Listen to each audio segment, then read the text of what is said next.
Hi friends, welcome to Telangana exams YouTube channel. TGPSC ప్రభుత్వ ఉద్యోగాల కోసం ఏళ్ల తరబడి కష్టపడి ప్రిపేర్ అవుతున్నారా? సొంత ఊళ్ళని సంతోషాలని వదిలేసి హైదరాబాద్ లాంటి నగరాల్లో రూముల్లో ఉంటూ కోచింగ్ సెంటర్ల ఫీజుల కోసం అష్టకష్టాలు పడుతున్నారు.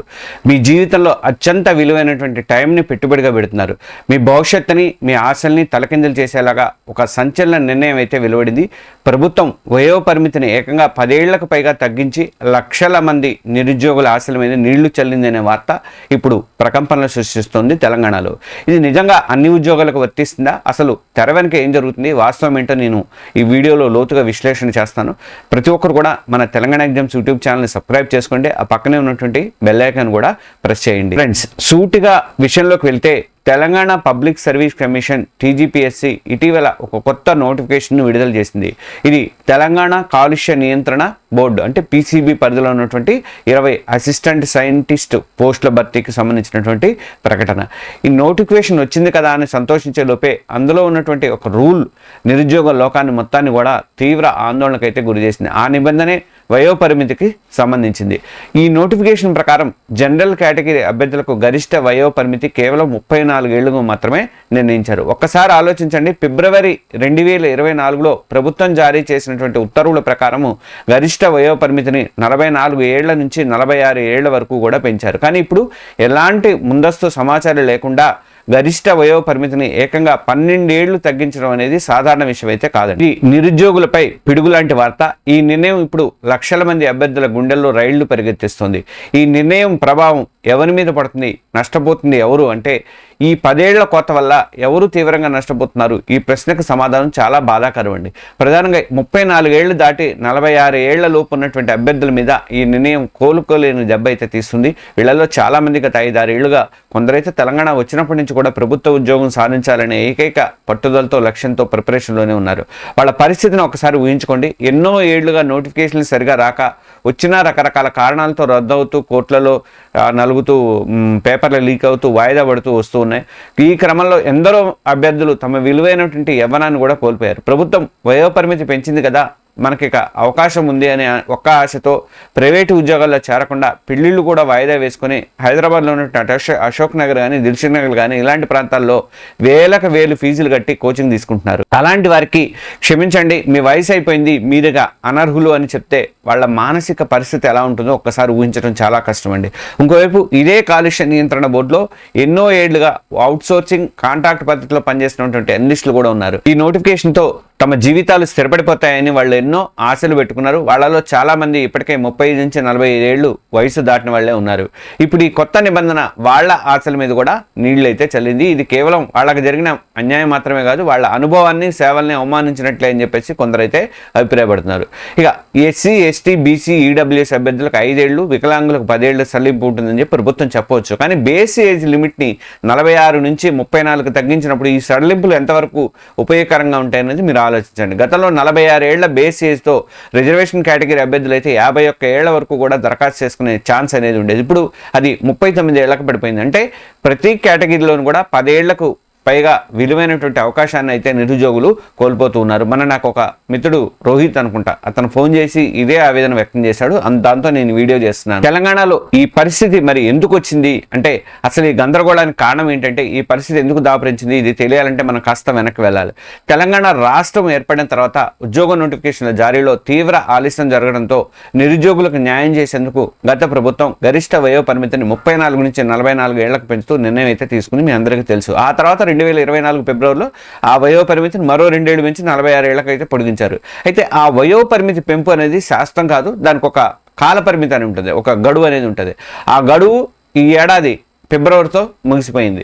కొత్త ప్రభుత్వం ఆ జీవో గడువును ముగిసిన తర్వాత దాన్ని పొడిగిస్తూ కొత్త ఉత్తర్వులు అయితే జారీ చేయలేదు.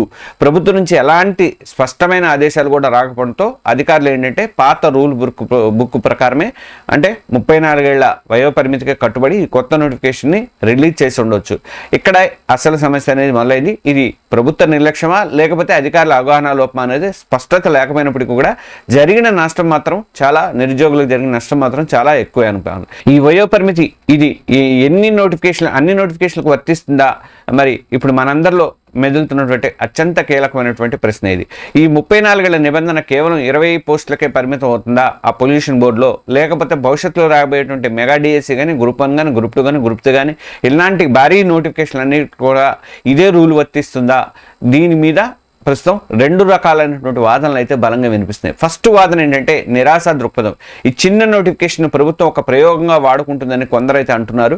ఈ నిర్ణయం మీద పెద్దగా వ్యతిరేకత రాకపోతే ఇదే విధానాన్ని భవిష్యత్ నోటిఫికేషన్ కూడా ఇంప్లిమెంట్ చేసే ప్రమాదాలు కూడా ఉన్నాయి.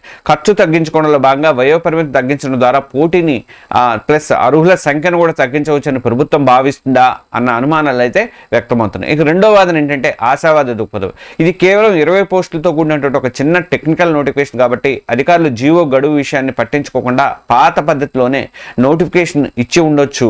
కానీ లక్షల మంది పోటీ పడే గ్రూప్స్లో కానీ, లేదంటే వేల టీచర్ల పోస్టులతో కూడినటువంటి మెగా డిఎస్సి లాంటి భారీ నోటిఫికేషన్ విషయంలో కూడా ప్రభుత్వం ఇంత తేలిగ్గా నిర్ణయం తీసుకోదు అనే ఇదైతే ఒక వాదన అయితే వస్తుంది. ఇది రాజకీయంగా కూడా ప్రభుత్వానికి తీవ్రమైనటువంటి నష్టం కలిగిస్తుందని అంటున్నారు. కాబట్టి నిరుద్యోగుల నుంచి ఒత్తిడి పెరిగితే ప్రభుత్వం ఖచ్చితంగా పునరాలోచించి వయోపరిమితిని పెంచుతూ కొత్త జీవోను జారీ చేసే ఛాన్స్ అయితే బలంగా ఉంది. ఇక టీజీపీఎస్సీ కూడా త్వరలో 2500 పోస్టులను భర్తీ చేయడానికి నెలకు నోటిఫికేషన్ ఇవ్వడానికి ప్రిపేర్ అవుతున్నట్టు కొన్ని వార్తలు అయితే వస్తున్నాయి. ఇంత పెద్ద ఎత్తున నియామకాలు చేపట్టేటప్పుడు వయోపరిమితి విషయంలో సానుకూలంగా ప్రభుత్వం కనుక స్పందించకపోతే నిరుద్యోగుల నుంచి తీవ్ర వ్యతిరేకత రావడం అయితే ఖాయం అనమాట. పరిస్థితి అయితే తీవ్రంగా ఉంది. కానీ ఇప్పుడు మనం నిరాశపడి చేతులు ముడుచుకొని కూర్చుంటే మన భవిష్యత్తుని మనమే అంధకారంలోకి నెట్టేసిన వాళ్ళం అవుతాం. అందుకే ఎవరు కూడా కంగారు పడకండి. కానీ హక్కుల కోసం మాత్రం మనం పోరాడాలి. ప్రస్తుతం నిరుద్యోగ సంఘాల నాయకులు కానీ ఈ సమస్యను ప్రభుత్వం దృష్టికి తీసుకువెళ్లేందుకు ప్రయత్నం అయితే చేస్తున్నారు.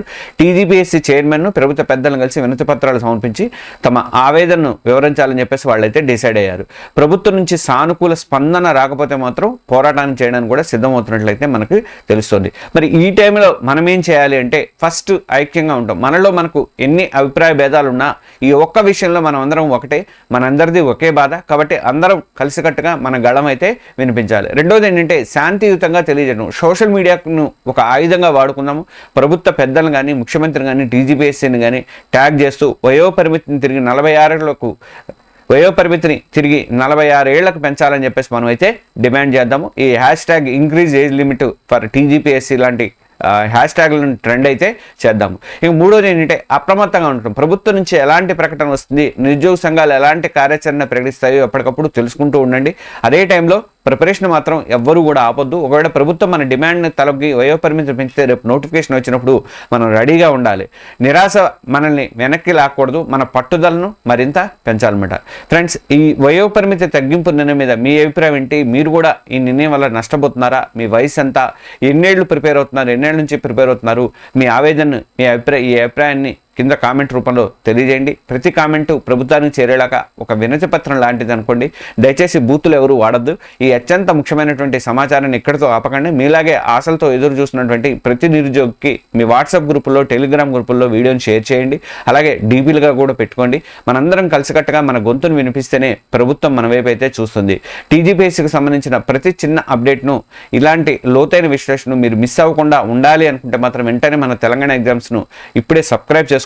చాలా మంది సబ్స్క్రైబ్ చేసుకుంటూ చూస్తున్నారు. వెంటనే సబ్స్క్రైబ్ ఎవరైనా చేయకపోతే సబ్స్క్రైబ్ బటన్ నొక్కేయండి. ఆ పక్కనే ఉన్నటువంటి బెల్ సింబల్ కూడా నొక్కితే అన్ని నోటిఫికేషన్లకి ఆన్ అయితే మీకు మేము పెట్టేటువంటి ప్రతి వీడియోకి కొత్త నోటిఫికేషన్ అనేది వస్తుంది. చివరిగా ఒకటే మాట, ప్రభుత్వం నిరుద్యోగుల దశాబ్దాల కలను, వాళ్ళ కుటుంబాల ఆశలను అర్థం చేసుకుంటుందా, లేకపోతే 34 ఏళ్ళకే కట్టుబడి లక్షల మంది భవిష్యత్తును చెలగాటమాడుతుందనే చూడాలి.